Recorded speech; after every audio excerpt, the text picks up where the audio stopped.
Alléluia! Bonjour tout le monde. Je veux simplement vous encourager aujourd'hui à ne pas lâcher. Ce n'est pas le temps de lâcher, ce n'est pas le temps de tourner de l'œil, de s'évanouir spirituellement. La Bible nous dit en Galates que si nous ne nous relâchons pas, nous moissonnerons au temps convenable. Alors, le diable aimerait bien que nous soyons mais tellement découragés que nous lâchions tout. Mais Dieu veut que nous soyons forts et il veut nous voir persévérer. Et je vais vous dire ceci aujourd'hui. Il veut que nous nous fassions une idée, que nous prenions position fermement pour ne pas permettre à quoi que ce soit et à qui que ce soit de venir interférer ou de venir nous empêcher d'être ce que Dieu dit que nous sommes. Et qu'est-ce que Dieu dit? Dieu dit que nous sommes victorieux. Dieu ne veut pas que nous soyons juste des victimes, mais il veut que nous soyons des gens victorieux.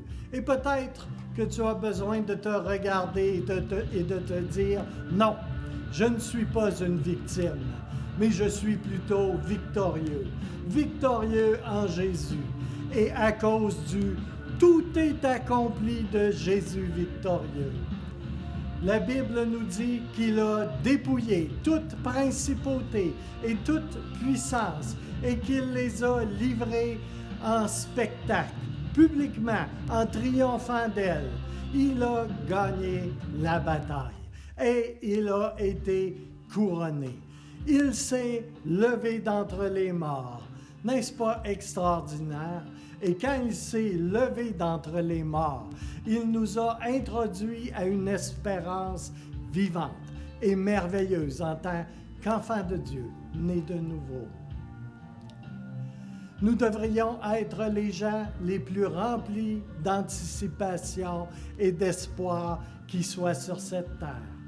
Parce que ce Jésus que les disciples ont regardé être enlevé vivant dans les airs, au ciel, après sa résurrection et après les 40 jours où il s'est montré vivant de mort qu'il était à tant de personnes, il va revenir de la même façon.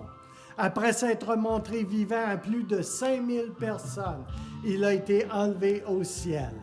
Et alors que les gens le regardaient monter au ciel, la bouche ouverte et tout étonné, les anges ont dû dire à ces gens, « Qu'avez-vous donc à être si abasourdis et à regarder encore le ciel comme cela? » Ce même Jésus que vous avez vu partir là-haut au ciel, il va revenir en prenant le même chemin.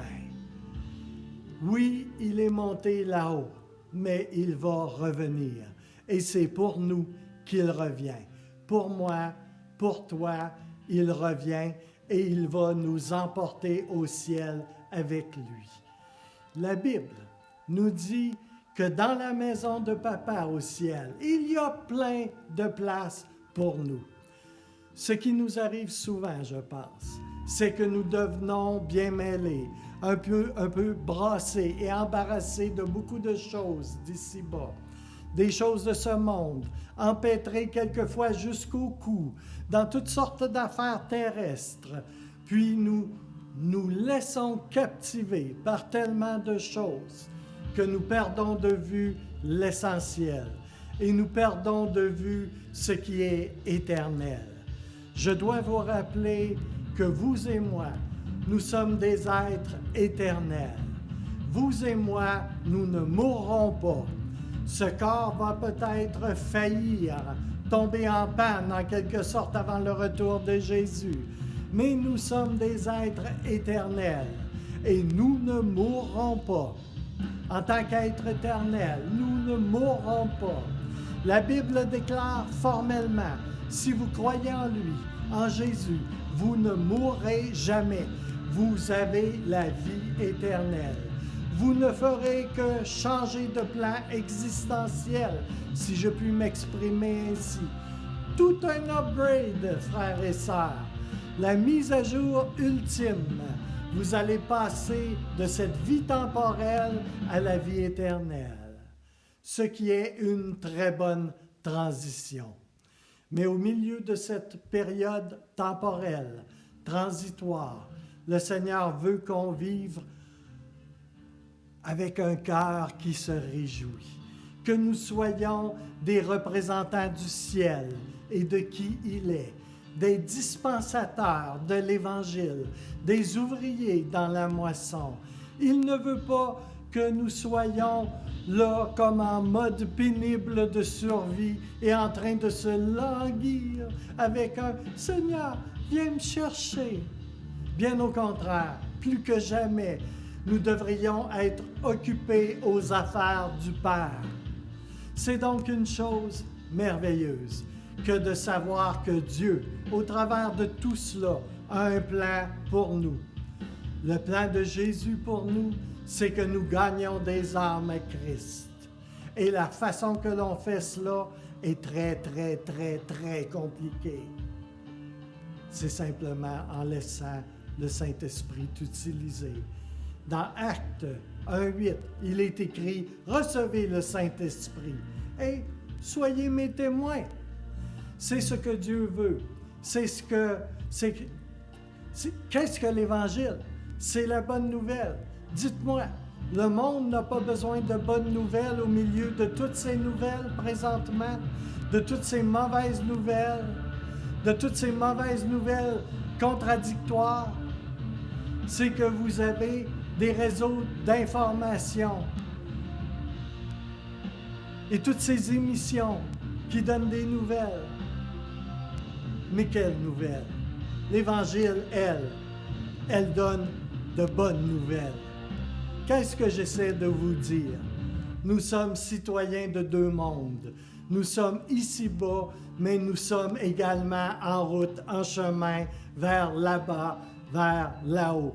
Réalisez que ce que vous faites ici-bas va affecter la mesure de réjouissance que vous allez avoir en haut.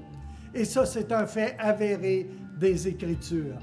Heureusement, si Dieu est pour nous, qui sera donc contre nous?